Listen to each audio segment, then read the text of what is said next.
ఉత్తర జెరూసలేంలో కాల్పులు కలకలం రేపాయి. రద్దీగా ఉండే కూడలి వద్ద బస్ స్టాప్లో ఇద్దరు దుండగులు కాల్పులు జరిపారు. ఈ కాల్పుల్లో 5గురు మృతి చెందగా 15 మందికి గాయాలైనట్లు అక్కడి అధికారులు తెలిపారు. క్షతగాత్రుల్లో మరో 6గురి పరిస్థితి విషమంగా ఉందని పేర్కొన్నారు. బస్ స్టాప్లో వేచి ఉన్న వ్యక్తులపై కాల్పులు జరిపారని పోలీసులు చెప్పగా బస్సు ఎక్కి లోపల కాల్పులు జరిపారని ఇజ్రాయెల్ మీడియా వెల్లడించింది. ఫైరింగ్ జరిపిన దుండగులను పోలీసులు కాల్చి చంపి దాడిని ఆపారు. దాడికి సంబంధించిన ఫుటేజ్లో ఉదయం రద్దీ సమయంలో రద్దీగా ఉండే కూడలి వద్ద ఉన్న బస్ స్టాప్ నుంచి డజన్ల కొద్దీ ప్రజలు పారిపోతున్న దృశ్యాలు కనిపిస్తున్నాయి.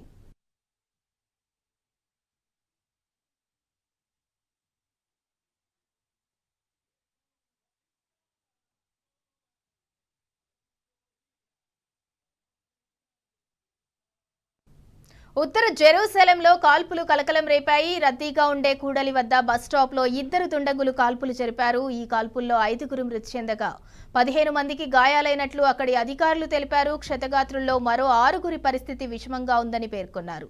బస్ స్టాప్లో వేచి ఉన్న వ్యక్తులపై కాల్పులు జరిపారని పోలీసులు చెప్పగా బస్సు ఎక్కి లోపల కాల్పులు జరిపారని ఇజ్రాయెల్ మీడియా వెల్లడించింది. ఫైరింగ్ జరిపిన దుండగులను పోలీసులు కాల్చి చంపి దాడిని ఆపారు.